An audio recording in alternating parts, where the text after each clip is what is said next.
A special 360-degree episode is today on Autogefühl, your number one resource for in-depth car reviews and your number one community to discuss cars with Thomas. We're here with the Mercedes-AMG E63S, and you can also check out the normal driving review in a, let's say, two-dimensional view. So this is still available in the full length, but this one here is a special 360 episode. And so get your mouse ready when you're at the desktop PC, or also get your Google Cardboards or other devices ready that you can put your smartphone on, and then also look around here. And you can already test it out right now, because here we got a selenite gray car in a matte finish, and if you look behind you, there's also a white finish, diamond white, so from the rear. And we'll start here with the front, because what is significant with the 63 version, so it's the all-new E-Klasse. Of course, we've also seen the normal review probably. Here in the AMG version, we got two thin horizontal layout in the front, a huge Mercedes star in the AMG logo, and very significant, you can see it in the front and also in the side. This powerful hood with this power dome on the top side, this is embedded. So it's an embedded hood, and that means you see it's framed all around. And the normal E-Klasse, there the hood continues right over here and has rather a transition to the headlights. Here it is really embedded and has an even sportier look by that. You also have the V8 biturbo sign here, because on the hood we got a 4-liter V8 in the S version here with 612 horsepower, a little bit less in the non-S version, make too much of a difference. 20-inch rims we got here in a matte black scheme, contrasting carbon ceramic brakes with the AMG logo here in orange tone color. Ceramic brakes, of course, really massive, and they reduce this fading effect. And if we continue over to the side profile, design line on the height of the door handles, that's, you know, a very elegant design line. And here you can play between light and shadow, and this is also featured with the night package, means black finish around the window frames and not chrome as we, for example, seen with other E-Klasse. So what do you think about the front and the side profile? Now you can just follow me around, no matter if you're having the cardboard on or maybe also just scrolling at the desktop PC. And of course, put me in the comments if you like this new format. Of course, technology is evolving and evolving. It's not possible to do it in the very same quality as we, for example, shoot normal videos, but it's, you know, stepping on, and just give me your feedback, what you think about it. Here now the rear. And I really must say, especially with the sedan versions, it will be different with the coupe that will be coming up soon. There the taillights are a little bit drawn more horizontally. Here I don't like the sedan taillights that much. What about you? Difference from the normal E-Klasse version here to the top AMG version is of course the lower part with those massive exhaust pipes.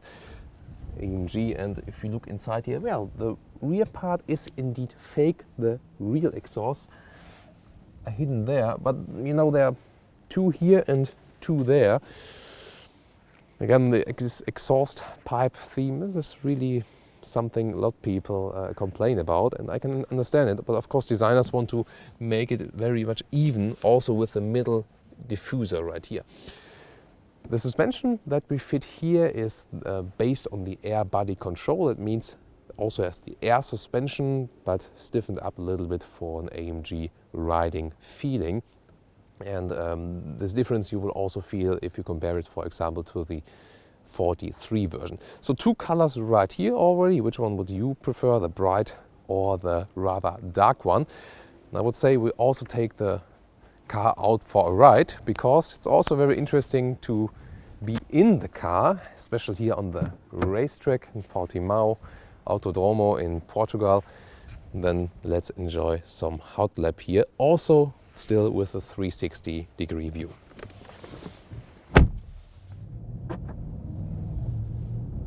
And now let's go with a 360 perspective on the racetrack. We're leaving the pit lane. And yes, I'm wearing that helmet. It looks a little bit weird, but safety first.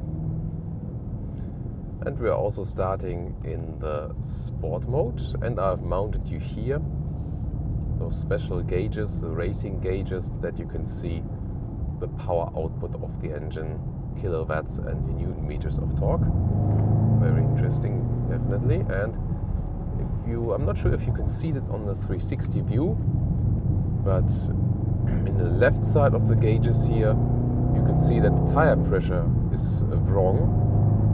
At least that's what the system says. And the reason for that is the technicians here, they lowered the tire pressure in the front to about 1.7 bars because during driving here, just want to leave you with the sound here. During driving, the tire pressure can go up, and I mean during a race can go up 1-2 bars, something like that, and then you would have too higher pressure if you start with a normal street tire pressure, for example. Maybe you saw the car in front of me. It was a little bit too hard on the brakes while it was wet. Therefore, this emergency flash was activated.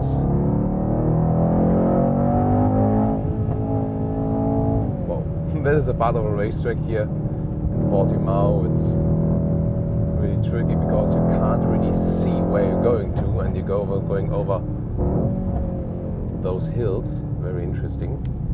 So I got a very good grip here at the steering wheel. Yeah, for example, now the car tells me tire is not okay anymore, but you know, we are on the racetrack here and they've checked the tire pressure before. But it's good to have those systems, of course, if you're usually driving in the street. So an incredible performance from the 612 horsepower V8 4-liter engine. And here in the racetrack, of course, feel a difference to the 43 version. This one is way more expensive though. For the street it doesn't make so much sense. If you want to go with it on a racetrack, then it does.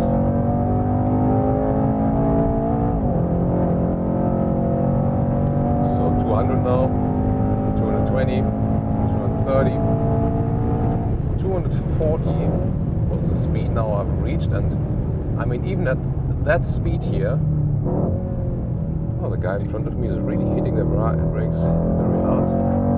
So even at that speed, I don't have to speak up that high.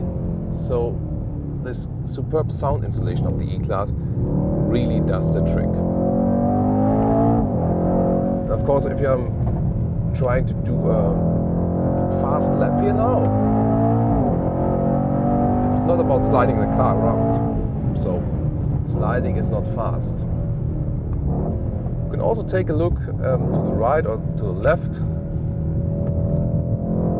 And I mean, it's especially impressive if you take the cardboard again, the Google Cardboard, for example, or other devices, that you can really join me here on the racetrack. That you can revive the moment I have here on the racetrack. Those bucket seats, again, by the way, they can easily create you some back pain, so stay with the normal seats. That is something for the stomach here with those differences in the altitude.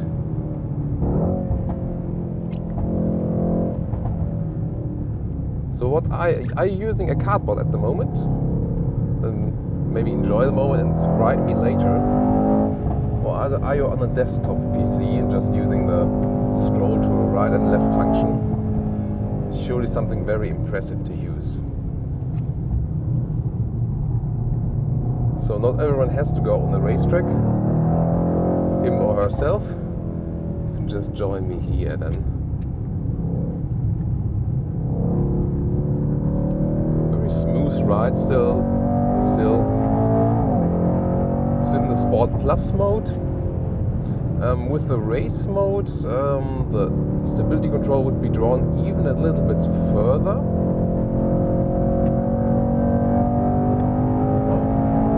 Start straight. Look how stable the car is at 240 kilometers still. That's really impressive again. And those ceramic brakes, I mean, also going down. I mean, I'm not really pressing the brakes to the maximum limit because that's maybe even too much G-forces for me. And also, I don't feel any fading effect, so the braking power is still there.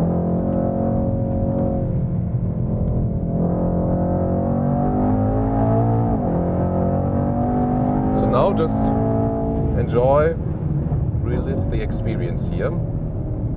I'll skip my comments now that you can hear and see more.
So, I hope you enjoyed it.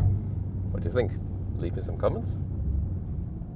And also tune in to our non-360 episodes, of course.